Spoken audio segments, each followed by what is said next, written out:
Hello everyone, welcome back to my channel. कैसे हैं आप सब और आप सबकी प्रिपरेशन कैसी चल रही है?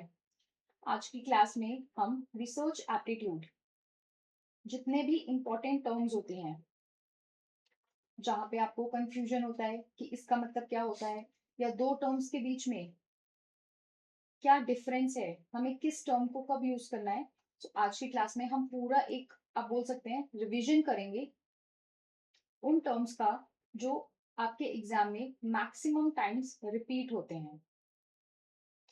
वीडियो को एंड तक जरूर देखिएगा और मुझे पूरी उम्मीद है कि आपको ये वीडियो बहुत ज्यादा पसंद आएगी और आपके बहुत सारे जो बेसिक कॉन्सेप्ट्स हैं वो क्लियर हो जाएंगे। देखिए, सबसे पहले अगर हम बात करते हैं रिसर्च फाउंडेशंस में, the very first term is research. Research का मतलब क्या होता है? सिस्टमैटिक इन्वेस्टिगेशन, जहाँ पे हम नॉलेज जनरेट कर रहे हैं। सिस्टमैटिक क्यों? क्योंकि प्रोसेस होता है, देयर इज अ प्रोसेस। आप रिसर्च प्रोसेस पढ़ते हैं, so there is a process by which हम अपने आउटकम्स तक पहुंचते हैं। Then we have scientific method. Scientific method का मतलब क्या होता है? जहाँ पे हम लॉजिकली और ऑब्जेक्टिवली अपनी इंक्वायरी को अप्रोच करते हैं। लॉजिकल मतलब रैशनल तरीके से, एंड ऑब्जेक्टिव मतलब विदाउट एनी बायस। सो बायस फ्री हम अप्रोच यूज करते हैं। अब रिसर्च प्रॉब्लम क्या होता है? एक इश्यू जो इन्वेस्टिगेशन मांगता है। वही रिसर्च क्वेश्चन क्या होता है? Specific questions that answers the study. Research objective क्या है? हमारा purpose, what is our aim, हम एट द एंड क्या निकालना चाहते हैं अपनी स्टडी से, that is the research objective. Research gap क्या है? द अनएक्सप्लोर्ड एरिया या फिर द अंडर रिसर्च एरिया, जहाँ पे भी बहुत ज्यादा रिसर्च नहीं हुई है, जो अंडर रिसर्च एरिया है, वो क्या हो गया हमारा रिसर्च गैप। एजम्पशंस क्या होते हैं हमारे? Accepted as true without any testing. Hypothesis क्या है? एक टेस्टेबल प्रिडिक्शन है या फिर एक हमारी टेंटेटिव स्टेटमेंट है जिसको हम टेस्ट करते हैं। देन प्रोपोजिशन क्या है? The statement about the relationship between the concepts. Then theory. Theory क्या होता है कि explains why a particular phenomena occur. जैसे हमारे पास सोशल एक्सचेंज थ्योरी है, हमारे पास सेल्फ डिटर्मिनेशन की थ्योरी है, हमारे पास मैस्लो की थ्योरी है। So what actually a theory does, वो एक फिनोमेना बताती है कि ये जो फिनोमेना है, पर्टिकुलर फिनोमेना, ये क्यों हुआ है। मॉडल क्या होता है? एक सिंप्लीफाइड रिप्रेजेंटेशन होता है रियलिटी का। जैसे हमारे पास यहाँ पे कोई इंडिपेंडेंट वेरिएबल है, ये एक डिपेंडेंट वेरिएबल है, ठीक है। यहाँ पे बीच में एक हमने मीडिएटर बना दिया ऐसे करके, ठीक है, एक हमने मॉडरेटर बना दिया। तो ये क्या है? रिसर्च मॉडल है या फिर एक कंसेप्चुअल फ्रेमवर्क है। Then what is a concept? एक एब्स्ट्रैक्ट आइडिया। कंस्ट्रक्ट क्या होता है? मेजरेबल एब्स्ट्रैक्ट कॉन्सेप्ट, ठीक है। जिस एब्स्ट्रैक्ट कॉन्सेप्ट को हम मेजर कर सकते हैं, that is an construct. Variable क्या है? कैरेक्टरिस्टिक दैट वेरीज, ठीक है, सिचुएशन के हिसाब से, कॉन्टेक्स्ट के हिसाब से अपनी वैल्यूज चेंज करता रहता है, that is a variable. Then we have operational definition, that is how a variable is measured. Conceptual framework, diagram of relationship. Theoretical framework, अब इस मॉडल को, ठीक है, कोई थ्योरी सपोर्ट करेगी, that theory is theoretical framework. और ये theory हमें कहाँ से मिलती है? ये थ्योरी हमें लिटरेचर रिव्यू से मिलती है। Then we have unit of analysis, that is entity being studied. Literature review, the review of existing studies, मतलब हमारे पास डेटाबेस में उस पर्टिकुलर टॉपिक से रिलेटेड, उस पर्टिकुलर रिसर्च इंक्वायरी से रिलेटेड जितने भी पेपर्स हैं, जितने भी कॉन्फ्रेंसेज हुए, थीसिस हुए, सब डेटाबेस में स्टोर है। तो हमें पता होना चाहिए ना कि उस एरिया में या फिर उस पर्टिकुलर टॉपिक में किस बारे में बात हो चुकी है और कौन सा ऐसा एरिया है जो अभी भी एक गैप की तरह हम उसको एक्सप्लोर कर सकते हैं। Then we have research proposal, that is the blueprint of research. फिर आते हैं हम रीजनिंग एंड लॉजिक पे। इंडक्शन, स्पेसिफिक टू जनरल, मैंने आपको बताया पीआईजी, दैट इज पर्टिकुलर से हम जनरल की तरफ जाते हैं। डिडक्शन, डिडक्शन इज जीडीपी, यानी हम जनरल से पर्टिकुलर की तरफ जा रहे हैं। यहाँ पे जो कंक्लूजन होता है वो क्या होता है? प्रोबेबल होता है।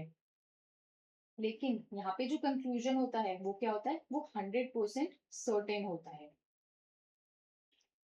उसके बाद आता है एबडक्शन। एबडक्शन का मतलब कि ऑब्जर्वेशन से हम कोई बेस्ट एक्सप्लेनेशन दे पा रहे हैं पर्टिकुलर फिनोमेना के बारे में।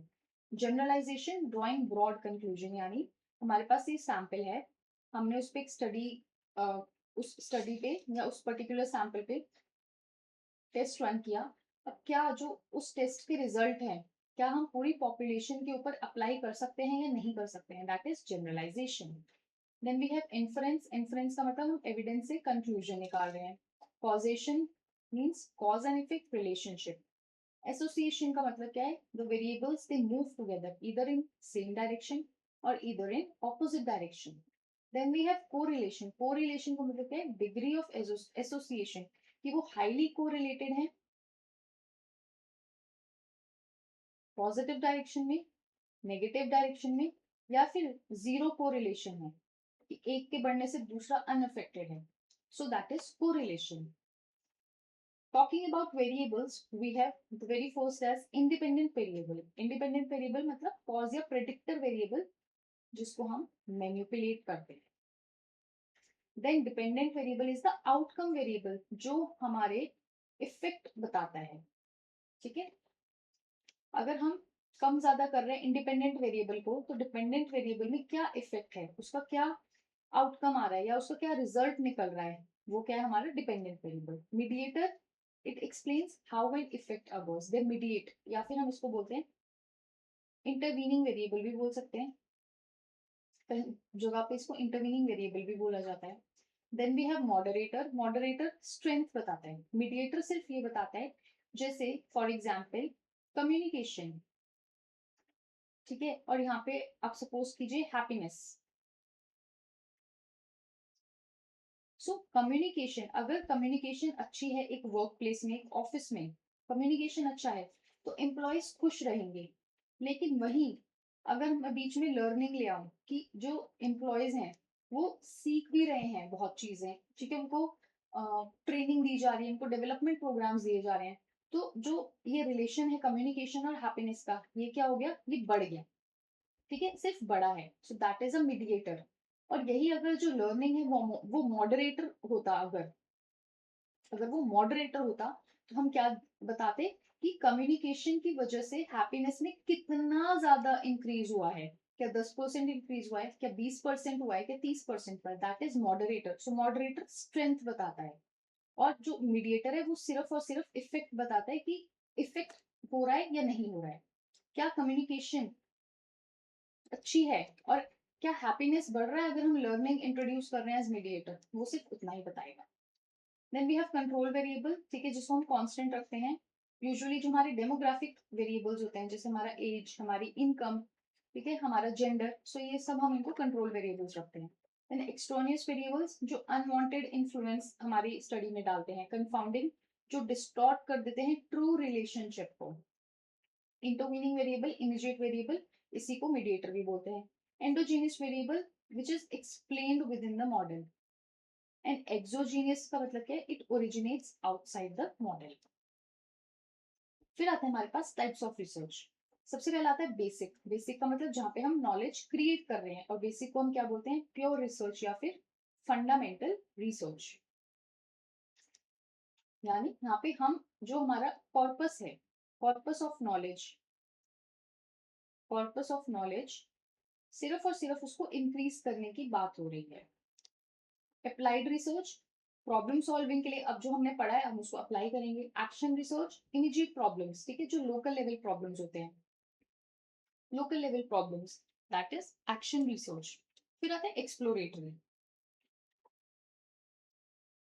एक्सप्लोरेटरी का मतलब इनिशियल इन्वेस्टिगेशन, हम एक्सप्लोर कर रहे हैं, बोलते हैं ना हम घूमने क्यों जा रहे हैं, वहां पे हम जगह एक्सप्लोर करने जा रहे हैं, या हम कोई रेस्टोरेंट एक्सप्लोर करने जा रहे हैं कि वहां पे खाना कैसा मिलता है, that is exploratory research. Then descriptive research, जहाँ पे आप किसी फिनोमिना को या आप किसी के कैरेक्टरिस्टिक्स को आप डिस्क्राइब कर रहे हैं, जैसे हम बोलते हैं ना, यार हम वहां पे गए थे उस जगह पे, वहां पे ऐसे लोग थे, ऐसे ऐसे वो बातें कर रहे थे, तो हम क्या करें, उन पर्टिकुलर उस फिनोमिना को हम डिस्क्राइब कर रहे हैं, so that is descriptive research. Then we have analytical research जो एनालाइज करता है डेटा को। एक्सपेरिमेंटल रिसर्च जहाँ पे हम कॉज इफेक्ट रिलेशनशिप एस्टैब्लिश करने की बात करते हैं। एक्सपोस्ट फैक्टो मतलब after the event has occurred, ठीक है, जब इवेंट हो गया उसके बाद। हिस्टोरिकल रिसर्च मतलब पास्ट इवेंट्स की स्टडी करना। इवैल्यूएशन हम असेस कर रहे हैं इफेक्टिवनेस। हम जैसे इवैल्यूएशन असेसमेंट देखते हैं ना टीचिंग एप्टीट्यूड में, जैसे हमारे पास फॉर्मेटिव समेटिव, हम क्या कर रहे हैं कि जो हम चाहते थे क्या हमने वो डिजायर्ड आउटकम अचीव किया है या नहीं किया है। Then we have qualitative research जो नॉन न्यूमेरिकल डेटा, क्वांटिटेटिव जो न्यूमेरिकल डेटा होता है, मिक्स्ड मेथड यानी qualitative plus quantitative both. Now we have research design.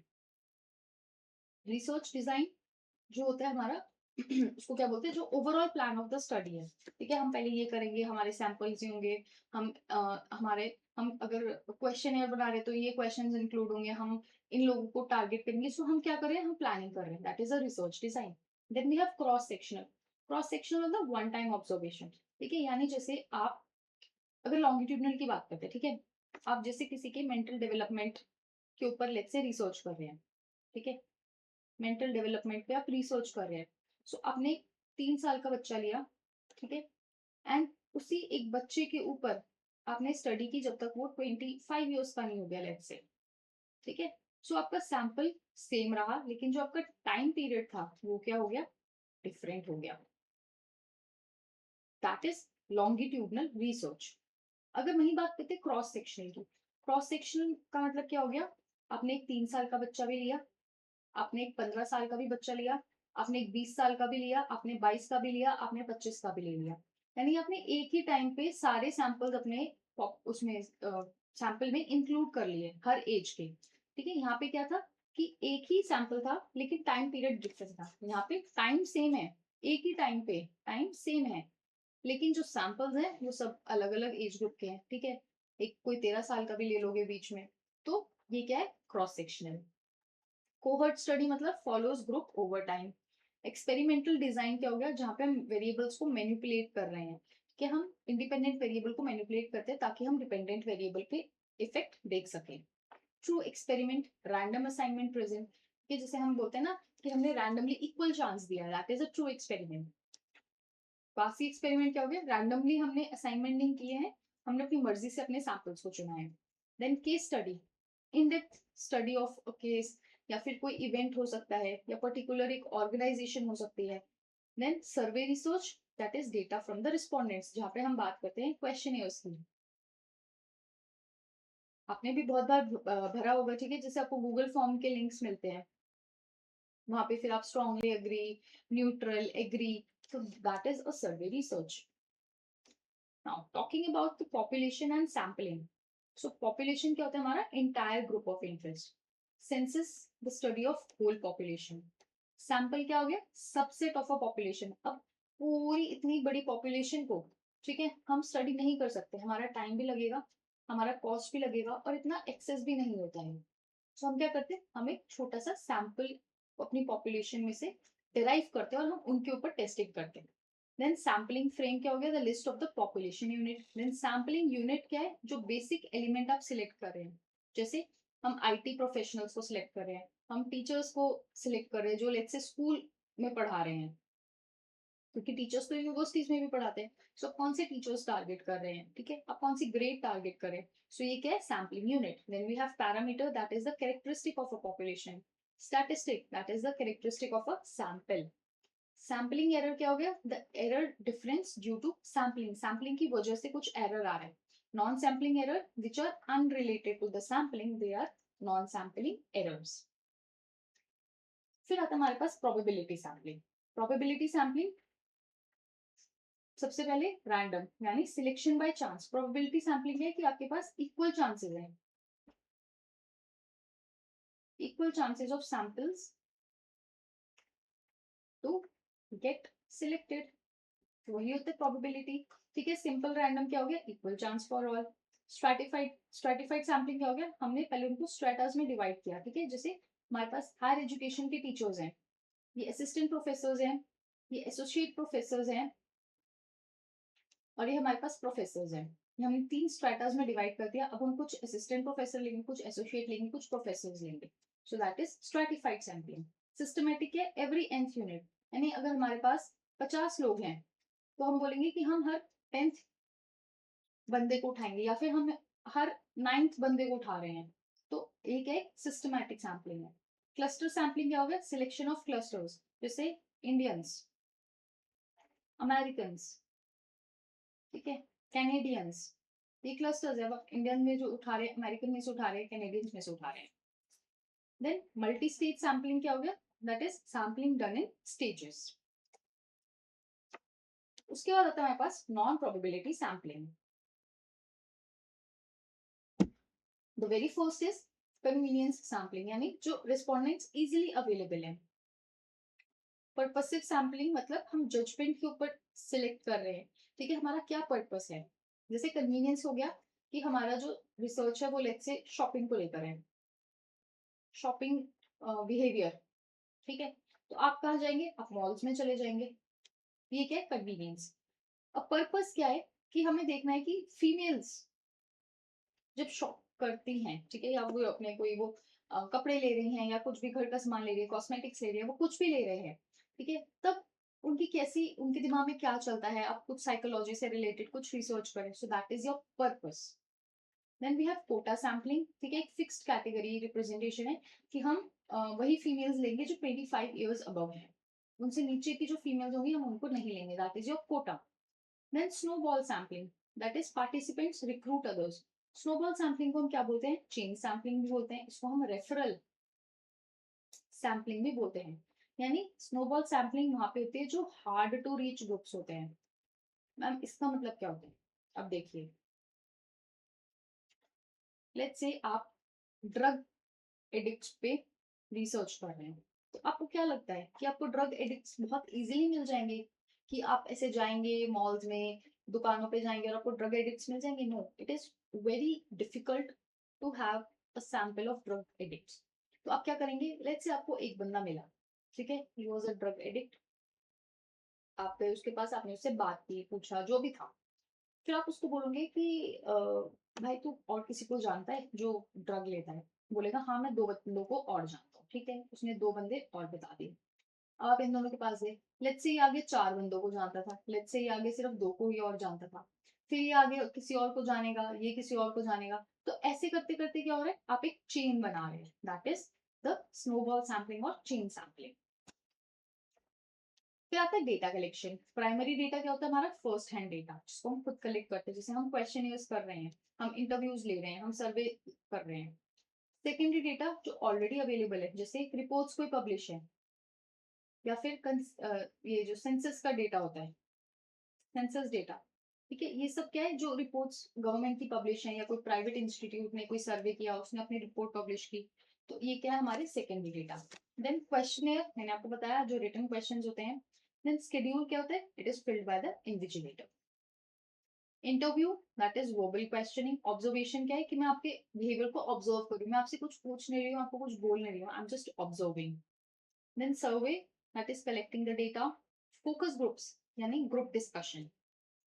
Pilot study, that is the trial which is done before the main study, ठीक है, अगर जैसे आपका मेन स्टडी 400 का है या आपकी पूरी रिसर्च 400 लोगों पे होने चाहिए, तो आप क्या करेंगे? पहले 100 या फिर लेट्स से लोग कुछ 50-60 के अराउंड भी, ठीक है, आप क्या करेंगे? अपने क्वेश्चनियर्स डिस्ट्रीब्यूट करेंगे और फिर आप उसको चेक करते हैं, ठीक है, या पीएलएसएम में चेक करते हैं, या फिर आप जो भी सॉफ्टवेयर एमॉस, एसपीएसएस, आपने जो भी सॉफ्टवेयर यूज करना है, वहां पे उसको टेस्ट करते हैं कि क्या जो आपके क्वेश्चन थे वो रिलायबल और वैलिड थे या नहीं थे, दैट इज पायलट स्टडी।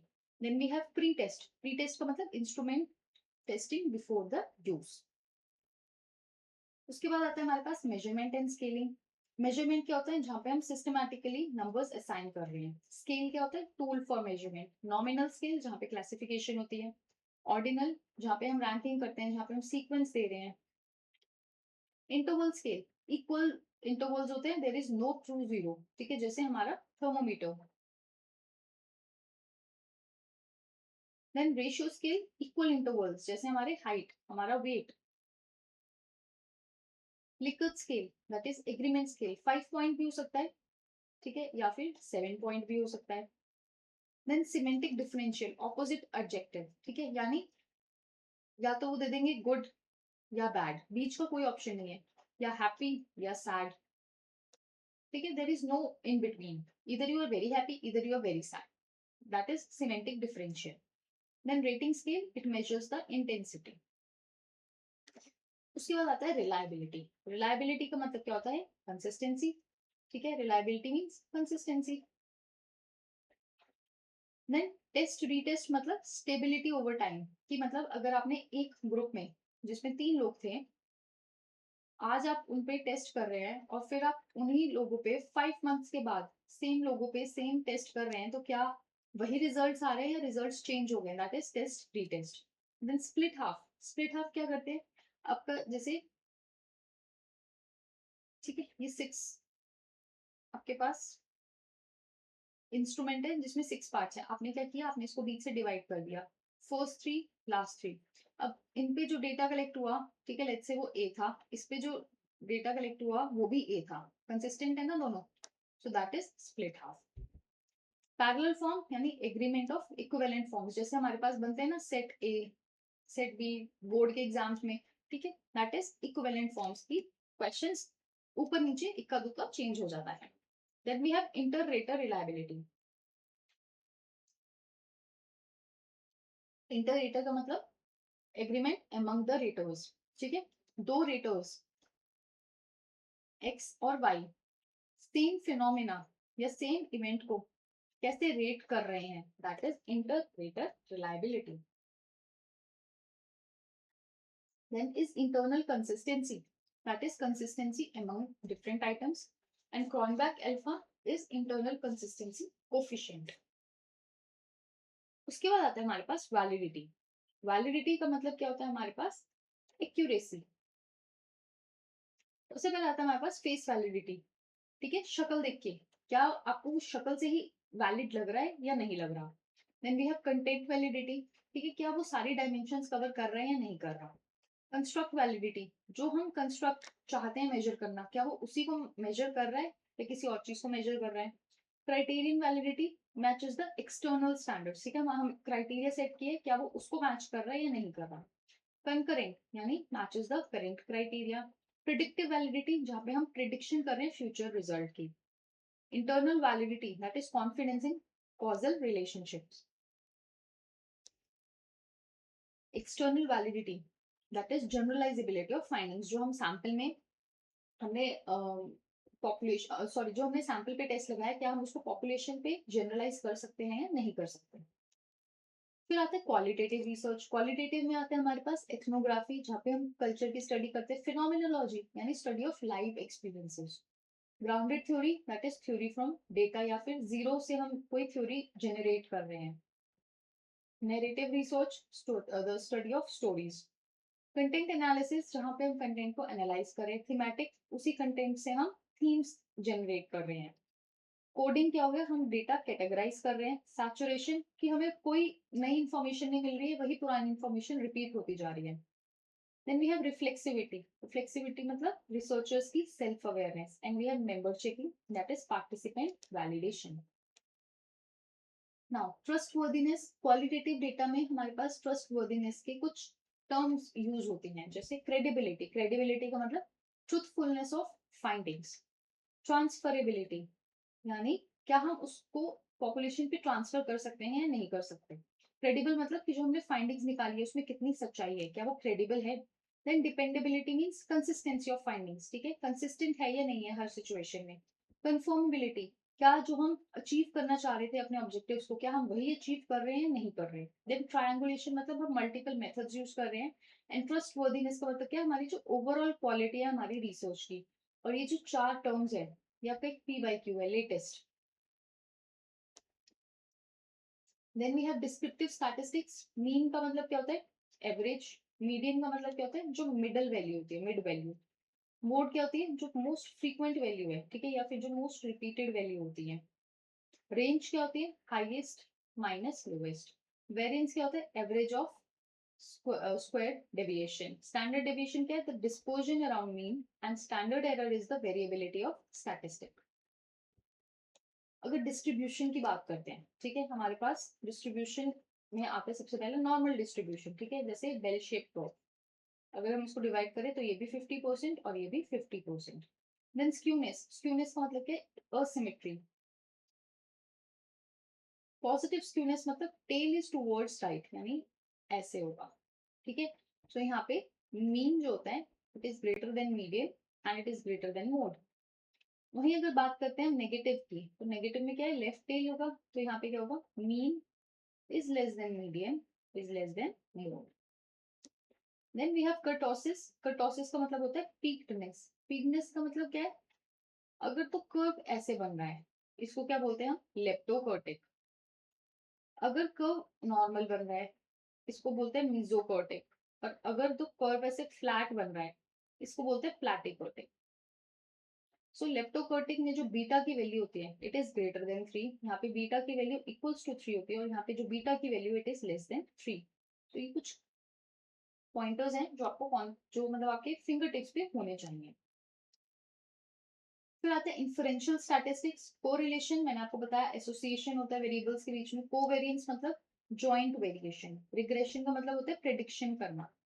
काई square test, that is the categorical association. T test क्या होता है, जहाँ पे मीन्स को कंपेयर करते हैं। Z test is the standardise test. F test हम वेरिएंस के लिए यूज करते हैं। ANOVA multiple group mean comparison होता है। Then degree of freedom is the independent values available. And effect size मतलब magnitude of effect. Hypothesis testing की बात करते हैं। नल हाइपोथेसिस मतलब कोई रिलेशनशिप नहीं है, और हम नल हाइपोथेसिस बनाते हैं इसलिए ताकि हम उसको रिजेक्ट कर सकें। देन ऑल्टरनेटिव हाइपोथेसिस कि देयर इज अ डिफरेंस या relationship exist. Level of significance मतलब एक्सेप्टेबल एरर लेवल। जैसे अगर हम सोशल साइंस की बात करते हैं तो लेवल ऑफ सिग्निफिकेंस हम 5% ले सकते हैं। वहीं अगर हम मेडिकल की बात करते हैं, मेडिकल साइंसेज, वहाँ पे जो हमारा लेवल ऑफ सिग्निफिकेंस होता है वो 1% होता है। क्यों? क्योंकि वहाँ पे हम ह्यूमन लाइफ्स की बात हो रही है, तो आप अपने एक्सपेरिमेंट के लिए लोगों की जान नहीं ले सकते, इसलिए वहां पे सिर्फ 1% का ही एरर एक्सेप्टेबल है। लेकिन जो सोशल साइंस है वहां पे 5% is acceptable. P value that is the probability under H0। Critical value is the cut off value for decision. Confidence interval that is the likely range of parameter जिसके बीच में जो हमारा टेस्ट है वो acceptable होगा। वन टेल टेस्ट मतलब एक ही direction. To tail test मतलब दोनों डायरेक्शन। टाइप 1 एरर क्या है, जहां पे हम रिजेक्ट कर रहे हैं ट्रू नल हाइपोथेसिस को। और टाइप 2 हो गया जहां पे हम फॉल्स नल हाइपोथेसिस को एक्सेप्ट कर रहे हैं। उसके बाद आता है रिसर्च एथिक्स। रिसर्च एथिक्स का मतलब क्या हो गया, मॉरल प्रिंसिपल्स। ठीक है, हमें जो भी रिसर्च करनी है हमें हमेशा एथिकली करनी चाहिए। Then informed consent, voluntary inform participation, यानी अगर आप लोगों के पास जा रहे हैं तो आपने बताना है कि आपका पर्पस क्या है। ठीक है, आप किस बारे में रिसर्च कर रहे हैं, या फिर जो आपकी इंफॉर्मेशन आप हमें प्रोवाइड करेंगे वो कॉन्फिडेंशियल रहेगी। ठीक है, ये सब चीजें आपको उन्हें बतानी पड़ती है। देखिए कॉन्फिडेंशियलिटी मतलब जो इन्फॉर्मेशन है वो आप तक रहेगी और सिर्फ रिसर्च पर्पस के काम आएगी। एनोनिमिटी मतलब आप आइडेंटिटी हाइड कर देंगे, किसी का नाम आगे नहीं आएगा। देन प्लेजरिज्म मतलब दूसरे का काम आप ले रहे हैं but without giving the criteria, without giving the credit. Then self plagiarism मतलब आपने कोई पेपर लिखा, ठीक है, आपने जो दूसरा पेपर लिखा, आपने पहले पेपर का इतना सा एक पोर्शन या कोई एक लाइन इवन आपने अपने दूसरे पेपर में डाल ली, बट आपने साइट नहीं किया खुद को, खुद का पेपर, तो वो क्या है, self plagiarism. Then we have fabrication. Fabrication का मतलब क्या है, जब आप डेटा बना रहे हैं। फॉल्सिफिकेशन का मतलब क्या है, जब आप डेटा मैनिपुलेट कर रहे हैं। Then research misconduct is violation of ethical standards. Conflict of interest, personal interest which is affecting the research. आप अपने फायदे के लिए कोई ऐसी रिसर्च कर रहे हो और वो कॉन्फ्लिक्ट अराइज कर रही है, that is conflict of research.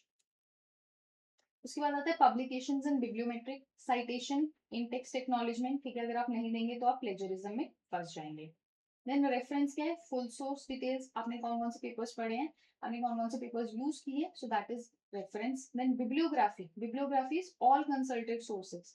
ठीक है, रेफरेंस में आपके खाली पेपर्स आते हैं, बट बिब्लियोग्राफी में आपकी बुक्स भी आती हैं, आपके पेपर्स भी आते हैं, आपकी थीसिस भी आती है, आपकी डिसर्टेशंस भी आती हैं, so that is bibliography. DOI digital object identifier. ठीक है, देन ऑर्सिड, ऑर्सिड आईडी होती है, ठीक है, रिसर्चर्स के लिए बनती है जब आप पेपर सबमिट करते हैं PhD के दौरान। Then impact factor is the average journal citation. H index क्या है, प्रोडक्टिविटी और इम्पैक्ट मेजर करता है। I10 index, papers cited at least 10 times. And cite score क्या है, स्कोपस का साइटेशन मेट्रिक है। ठीक है, सो ये कुछ टर्म्स थी जो बहुत इंपॉर्टेंट है, आपको कहीं ना कहीं एग्जाम में देखने को मिलते हैं, कभी क्वेश्चंस में, कभी ऑप्शंस में। सो आपको कोई भी डाउट होगा तो आप प्लीज कमेंट सेक्शन में पूछ लीजिएगा, मैं आपको एक्सप्लेन कर दूंगी। आई होप आपको क्लास पसंद आई होगी। अगर वीडियो अच्छी लगी है तो चैनल को सब्सक्राइब कीजिए, वीडियो को लाइक कीजिए, फ्रेंड्स के साथ शेयर जरूर कीजिए। मैं ऐसे ही बाकी यूनिट्स के साथ जो टर्म्स है वो आपके साथ मैं डिस्कस करूंगी। Thank you so very much for watching, take care.